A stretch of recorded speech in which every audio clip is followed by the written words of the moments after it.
the idea of bringing sustainability into business, right? And sort of showing business how, they were going to care about all of these issues because business lives on the environment, right? I mean, we're all on one planet. We all, make money in the same place that we sleep and we eat.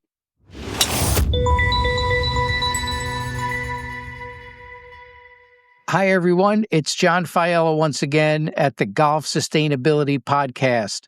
And it's my real pleasure today to welcome Eleanor Brown, the Director of Sustainability from Southworth. She's really one of the pioneers in the industry, and I use that word intentionally because her role as Director of Sustainability is still somewhat unique in the world of golf.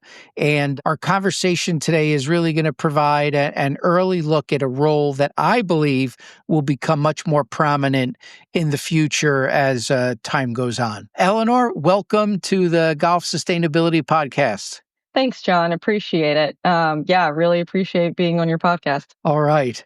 Well, listen, let's jump right into it and start by having you tell us a little about your career journey and your current role at Southworth. Sure. So I've listened to a lot of your podcasts, John, and I just think you have great episodes, great speakers, really informative. Thank you for that. And what I've found is that, I'm a little different. My background is not in golf. I came to sustainability from more of an environmental background, and kind of before sustainability, I guess, was the buzzword in this industry. So my background is, in undergrad, my passion was really environmental studies and marine science. I went to school kind of thinking I'd do medicine, but I really became enthralled with just climate change and environmental issues that were kind of coming up in those days. This was 2006 to 2010, when you had like one of the, big IPCC reports that came out and trying to limit emissions and things like that. So then I was trying to figure out, okay, well, you've got all this great environmental science coming out and kind of showing us the changes that are happening, but how are we incorporating this into business or into, anywhere outside of the labs, essentially? What I didn't quite realize is that there was going to be a turn of the tide pretty soon in corporate America, that they were going to be starting to think about sustainability in their business. But I was trying to figure out how to get into it and decided to go to law school from there. So I focused on environmental law, went and did a master's of law program at Berkeley, and really focused on, renewable energy finance and water law and those sorts of areas, and really just loved the idea of bringing sustainability into business, right? And sort of showing business how, they were going to care about all of these issues because business lives on the environment, right? I mean, we're all on one planet. We all, make money in the same place that we sleep and we eat. So anyway, fast forward to, several years of working as an attorney, touching on environmental legal issues, but really wanting to get back into the business side of things. I was actually reconnected with one of my best friends from undergrad who happened to know somebody at Southworth when Southworth was going through a leadership development. They were kind of handing the reins down from the guys who have been running the company for 30 years to their sons. David Southworth and Joe Deitch were kind of handing the reins to Tom Southworth and Matt Deitch. And so with that changeover, this connection that I had kind of explained to me that the new leadership was not only looking at this because the corporate world was really incorporating sustainability, but really from a personal perspective and a passion for, I guess, kind of wanting to do the right thing, right, for the environment, if that's the best way to say it. Then, for several months, I essentially answered questions when they were looking at sustainability opportunities in golf, and was sort of consulting unofficially, right? Right. And then the position opened up. They decided they wanted someone full time to be able to activate these sustainability projects. And I applied, and that's where it came from. That's great. Well, you not only have that sustainability background, but I think your law degree is going to help you immensely in your role. So it's great to hear about your journey. Some of our listeners may not be familiar with Southworth. Can you give us kind of a high-level overview of the Southworth portfolio? Sure. Southworth Development has been around since 1991 as, a developer, owner, and operator of high-end golf course communities. And really, I love to say that they're a family company. from when it started until now. It's a very tight-knit group of people who've been in the corporate division working with these clubs for many years, for decades, really. And it just really feels like a family, not only in the way that we work together, but also it literally is, right? And so today we own, several properties, but really I work mostly directly with four of the properties where we've got, golf courses and communities, or just golf courses, in some respects. hmm Okay. Well, I had the good fortune of playing golf at one of your properties in Scotland this past summer, Machrihanish Dunes, which was an awesome experience. So your role in the industry is unique, and you did a good job of kind of explaining how the position came about. Tell us about Southworth's philosophy or vision on sustainability. Sure. Well, Southworth, it's really become a more of a lifestyle company. They run and own and operate these golf course communities. And of course, golf is the meat and potatoes of that, Thanksgiving dinner, so called. Right. But there's so many more aspects to it now, and it really kind of lives on five pillars. I'll kind of go through them real quickly, but a couple of those pillars really integrate well with having a sustainable mindset and kind of wanting to bring that into every aspect of the company. But just real quick, the Southworth Way is basically just about promising our members that they'll come into a positive atmosphere where they'll feel welcome and respected, both the members and the staff. And so it just then moves into our second pillar really nicely, be and belong, where it really creates a great sense of community that then fosters all of these really fun activities and things that you can do with these people that you will get to know for the rest of your life, right? So, the second one is your world at play, which is pretty self-explanatory of, all the different things other than golf and including golf that we have. But the last two are life at ease and inspired environments. And I think those really speak to our ownership's commitment to sustainability, because the life at ease idea is that, when you join one of our clubs or you just come to one of our clubs, you're getting away from a chaotic world, and, your life should be just enjoying time with your family, right? When you think about luxury historically, it was having all the conveniences, turning off your phones and spending time with the ones that you love. But I think there's going to be another aspect to that as people are more concerned about sustainability and perhaps about climate change, in that they're going to want to know that what they're buying into and what they're spending money on and how they're spending their time is not negatively impacting the world unnecessarily, right? Because they're worried about their kids and their grandkids. And so for me, one of the big goals for life at ease is that that should also be a mind at ease at our clubs. That when they walk in, they know that just by being there and spending time there, they're having a lesser impact, and kind of keeping things beautiful for the grandkids that they're hanging out with, right? The last one, inspired environments, I think it really speaks to that and works well with it as well, because inspired environments is the idea that, we have these golf course communities in very different areas of the world. Two of our most active clubs, largest clubs, one of them is in Cape Cod, Willow Bend, and the other one is in the Bahamas, the Abaco Club. And I mean, you couldn't think of two very different geographic locations, right? And so the idea is that each club is really going to reflect those spaces and those local communities around them, and those members are really going to feel the place that they're in. We're not just going to be one building the same all over the world. We're really going to reflect the place where we're living. And that naturally lends itself to incorporating these sustainability projects, right? So like at the Abaco Club, something that's really important to the members is the coral reefs that are right off of our beach. And they love diving and snorkeling, going to see them. And, one of the things that some of our fitness directors have done is kind of create these coral reef nurseries in partnership with some of the members who just, funded that as a philanthropic effort, right? And so the inspired environment really creates good fodder for these sustainability projects. That's interesting. I really like how you've woven that into everyday activities with the members, and it gives people a chance to really participate as you demonstrate your commitment to sustainability. That's pretty cool. So being the first person in a newly created role, you didn't take over from someone that had done it previously. So there was no roadmap, there was no playbook to follow, there were no guidelines for how you were going to operate within the company. Tell us about how you're interacting with the different Southworth business units.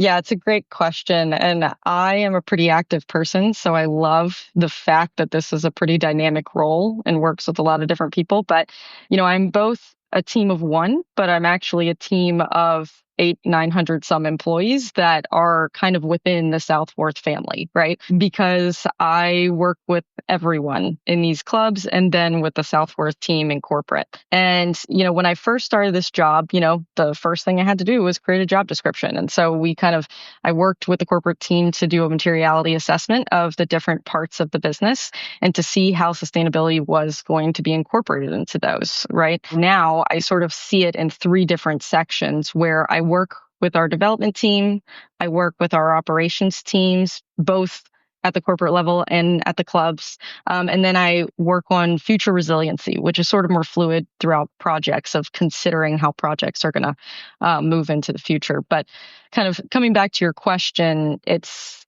kind of actually connects to one of my biggest challenges is that I can't be everywhere at once. So to do this role well, you really have to be willing to reach out to people and then listen. One of the biggest parts of this position is really just learning every club as well as you can, learning their challenges and figuring out how those are opportunities for you to, both push but also help those teams to incorporate more sustainable practices. Yeah, that's a great point because it is impossible for you to do it all by yourself. So positioning yourself more as a resource. It's funny. I've seen this movie before. Based on my background in corporate sustainability, teams of one were certainly the way things started in corporate America, and being a resource, stimulating ideas at a division level, and then helping people within those divisions execute, what they think the opportunities are is really an important approach, right? Because you're then able to multiply your effectiveness. When we met at the National Golf Course Owners Association event, Eleanor, you had this great presentation talking about, some of the things that you had been working on at Southworth. Can you tell us about some of the programs you've worked on in recent, the recent past? Sure. Yeah. So when I was kind of thinking about, okay, what are we going to work on first? What are some good projects that we can work on that are going to be really tangible for the member experience? I was kind of talking to leadership and we sort of landed on trying to get rid of the single-use plastic water bottles at the properties and working on how we're diverting our waste. Now, both of those have proven, pretty good challenges, right? And taking, some time to work with each club on how to do that in a way that works for each club. But yeah, I mean, we're really excited about all of them. One of the really big ones being at the Abaco Club in the Bahamas. It's a really unique club and it's in this beautiful place, but it is tough because it is out. It is out there on its own, right? It's on an island in near just very small local communities where they don't have all the resources and large like manufacturers and businesses that you have in the States. Thus, we have a much harder time with recycling, right? There's not necessarily just like a large recycling service that you can call and have come pick things up. So we had to think really creatively of how do we get rid of using single-use plastic bottles there, because what are the other options? We don't really have the recycling option, right? So right now we're working with this company Nordic, who is a Swedish water filtration company that has an amazing filtration system. It really started with the science behind a filter that was going to really get rid of all unwanted chemicals, microplastics, and pharmaceuticals and things like that. And because they created such a good filter, it ended up being delicious water kind of by accident. And so they now service Michelin star restaurants and 5-star resorts all over the world, I think in like 50 plus countries. And so we've actually just gotten that bottling system off the ground at the Abaco Club. And, it's going to take a little bit of time to roll it out to different areas of the property because we have a lot of areas, right, that we service in different ways. But, we've started with like our cabanas and replacing those plastic water bottles. And essentially, we fill them, we test the water, we send them out. We have the crates in the rooms so that they can then be returned back to the bottling room. We wash them, sanitize them, and then refill them again. Mm-hmm. So, we have both a BPA free plastic bottle for, the beach and those areas where you don't want to work with glass. And then our next rollout is going to be actually these large, really pretty glass bottles that, you've got the seal on them and everything else. That's great. I mean, water is such an important topic. In corporate sustainability, in my prior life, it was all about energy. In the world of golf, it's really kind of water and chemicals are the top two items. So that's a great project. I have seen, and this is, I guess, more so in Europe than I've seen it here in the States, is where courses get rid of plastic bottles and they come out with branded aluminum, refillable bottles that they sell Right. in the pro shop, and they make far more money on those aluminum bottles than they make on the plastic bottles that they were selling previously. And yeah, those are really good alternatives as well. It's kind of interesting because speaking of different clubs in different areas, different solutions are going to work best, right? So at Willow Bend and Cape Cod, we're actually going to be using a different approach. And we just rolled out some aluminum bottles there, actually, of where essentially the idea is that because right now our water is gratuity, we don't charge for water bottles and we don't plan to charge for water per se, right? But if we're selling those like reusable aluminum bottles with the screw tops on them that you could use again and again, we may charge for just the cost of that bottle sort of thing. So yeah, I mean, those aluminum bottles are great options as well when you're in a place where you have recycling, right? Right. So, which really, I mean, an interesting point that you just hit on is that sustainability is really about one size fitting all. It's about having an objective and then developing a program that works within the context of your particular either property or company or region.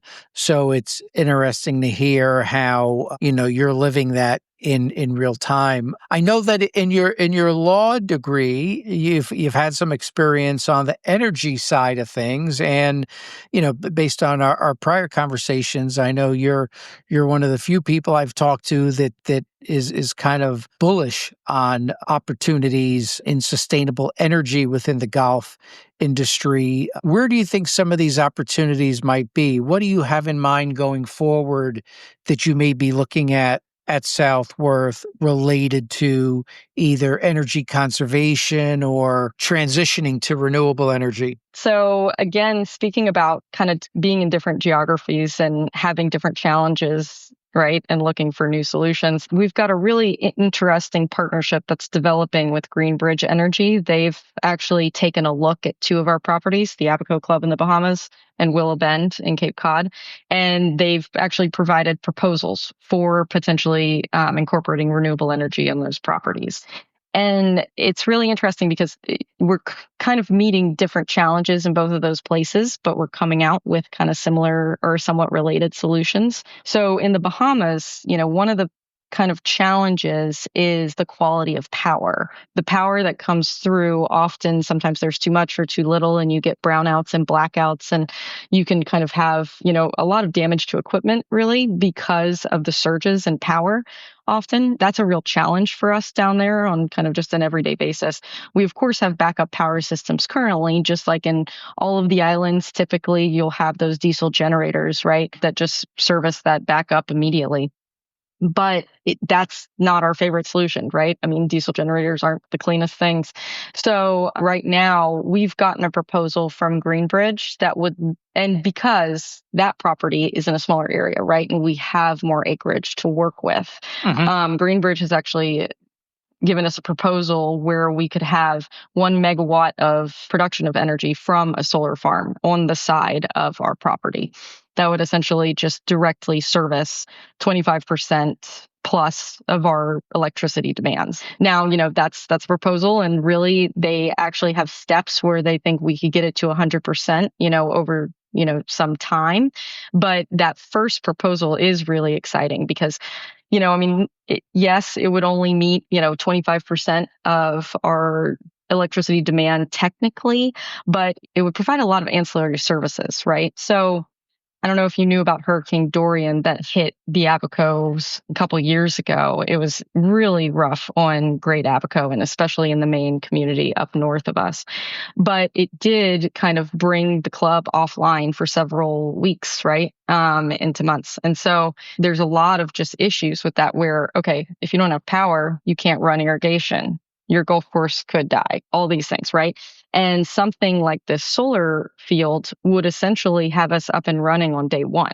And so, you think about the investment and the amount that we're spending on electricity right now, that's very expensive down there. And so it makes sense to generate our own power. But, the ancillary benefits are actually not even quite incorporated into that of just thinking about future resiliency of, protecting yourself and your property and your members' properties against storms and kind of the effects of that. So that's, some of the information and some of the background on that proposal. Whereas when you compare it to somewhere like Willow Bend and Cape Cod, you're not thinking about hurricanes so much. However, with the climate changing a bit, we are going to be developing a hurricane plan actually for that property just for future resiliency.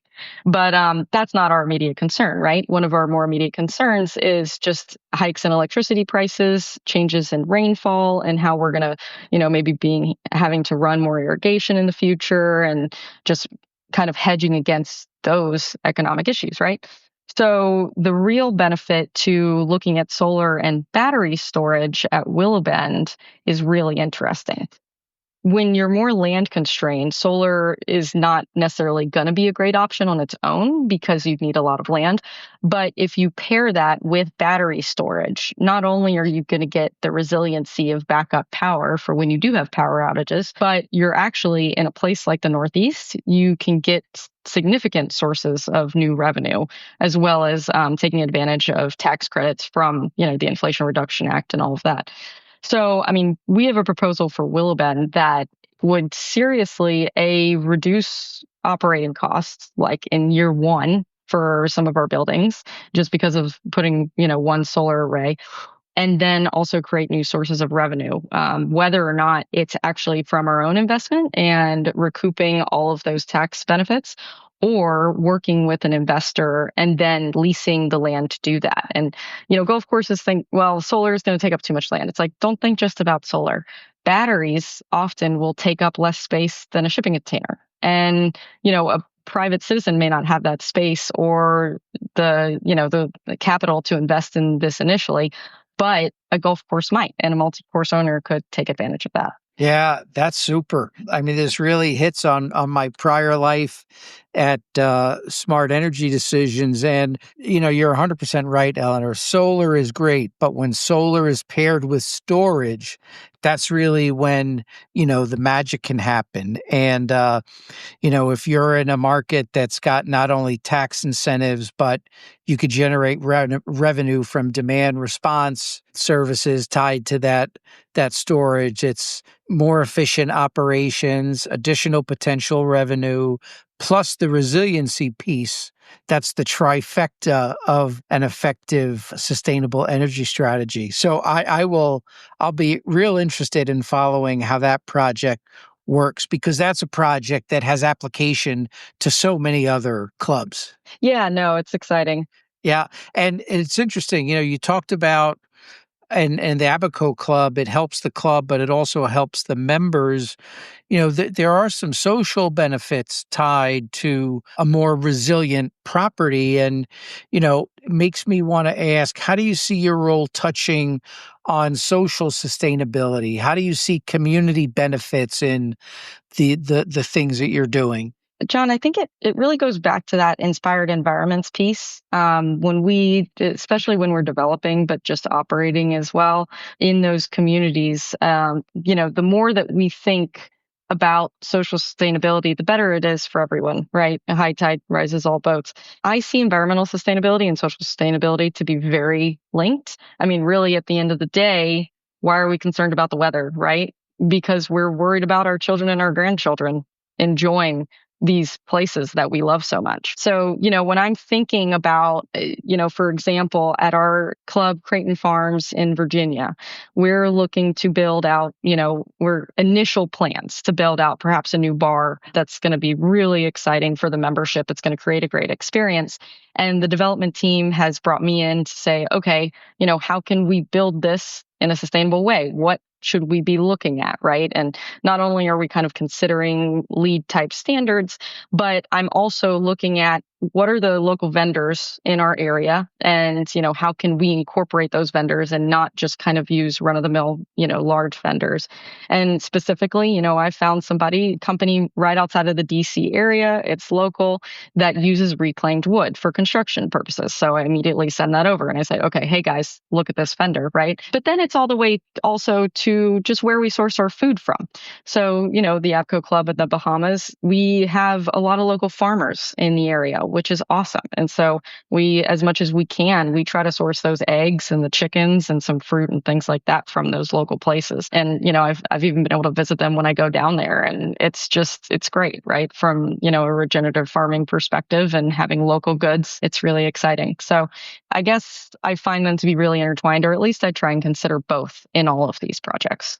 Yeah, that's a great perspective. Thank you for sharing that. Eleanor, I'd like to move on from talking about the business and sustainability to talking about you, our guest. And, the next couple of questions really give our audience an opportunity to get to know you better. Although I feel like we've gotten to learn a lot about your point of view and perspective on things during the conversation. But what drives you, Eleanor? So it's really interesting because I think that changed before and after having my daughter Mary. Now that I have my daughter Mary, she definitely drives me, right? I mean, I just am so excited by everything that she thinks is so cool. We go outside and she loves ants right now, which of course I'm terrified because I'm like, wait a second, they might bite you. But that's really cool that you're very excited about the ants and the birds and the trees and the leaves and everything else, right? And it's just like, oh my gosh, I want this to be around for you, just like I've been able to enjoy it. So she really drives me. But prior to that, and probably the reason I got into this in undergrad was, so I'm originally from South Louisiana. Mm-hmm. And kind of was in high school with Katrina and some of those really bad hurricanes at that time. And I think at that time, it just really stuck with me that the weather seems to be changing, and I'm a little bit afraid of what that's going to do to places I call home. And, that's kind of how I think about it in this role. It's like a lot of people call these places home, right? Yeah, I mean, so that's what inspires or drives me really just in sustainability generally, is because at the end of the day, we need to protect the environment to take care of ourselves, and our kids. Yeah, well, look, that's great motivation. And I have found that to be a common theme in people that I've talked to in sustainability, be it in the world of golf, be it in the world of corporate. Folks in your role and folks that do what you do are really interested in the greater good. I always find that inspiring. Speaking of inspiration, and you touched on it briefly, but what inspires you? What really inspires me is all of the inventions and just new technology out there that people are bringing up kind of in this world of sustainability. I hate to keep saying the word so much, to be honest, because it can mean so many different things. But, from anywhere from the chemicals that we use at home to the fertilizers that, the organic fertilizers that we use on the golf courses to, I have a phone cover now that is totally biodegradable. Within like a couple months. It's Pila out of Canada, if you want to take a look at it. I love it. You think about, wow, okay, this is awesome. People are just creating things that are naturally helping me to have less of an impact, right? Mm-hmm. Fair trade coffee, just anything that you think of that way. Those companies really inspire me, who are really pushing the envelope, right? And trying to make great products that have a great environmental impact. Awesome. Tell us about the greatest challenge that you've faced. Yeah, I think my greatest challenge is that I am very much of an extrovert. I really like working directly with people. And the way that I connect with people is getting in front of them, right? Shaking their hand, saying hi. So my biggest challenge has actually been just working with so many different places and so many different geographical areas, right? Because I cannot possibly be everywhere at once. But because of that, I've found that it's on me to reach out to everyone at those clubs that I possibly can, that I'm going to be working with on any of these projects.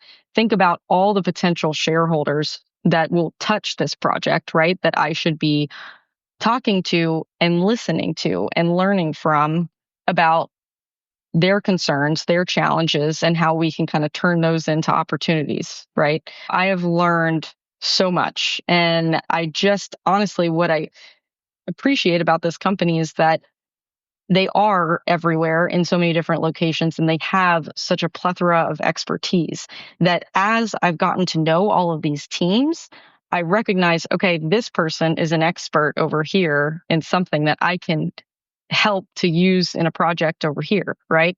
So, I mean, I guess, the greatest challenge of working in different areas is it really is such a benefit because you can leverage those resources. Yeah. Well, it sounds like you need to pitch for an associate sustainability manager who's going to work with you. That sounds great. Maybe someday. I'll vouch for that when you decide to make the presentation. And then finally, Eleanor, and you're a very young person, so you're in thinking about your legacy. I mean, it's well down the road, but what would you like to leave behind for future generations as a result of your work? I'd like to leave behind kind of just all the wonderful things that we see outside, right? I think that's why people love working in golf and being at golf courses. And there's such a good resource for, urban and suburban areas is because we all love being outside at the end of the day, right? And I really do think there's so much good work technology wise, operationally, that's being done in the industry, internally within golf as well to support that. So, I just want to be a part of that. Southworth is lucky to have you. Thank you. And I can tell you're really going to accomplish great things there at the company in the interest of kind of fulfilling their vision and the pillars of their operating philosophy. So thank you very much for being on the show, Eleanor. Sure. Thank you so much, John. And to our listeners, thanks very much for joining me today on this interesting conversation with another industry executive that's really leading the way in golf sustainability. As I said at the outset, my hope is that we have many more people in roles similar to Eleanor and other golf organizations as we go forward. If you enjoyed today's episode, please subscribe to the podcast on your favorite podcast player, leave us a review, talk about us to your friends, and keep on listening to future episodes of the Golf Sustainability Podcast. Thanks once again for being with us today, and have a great day.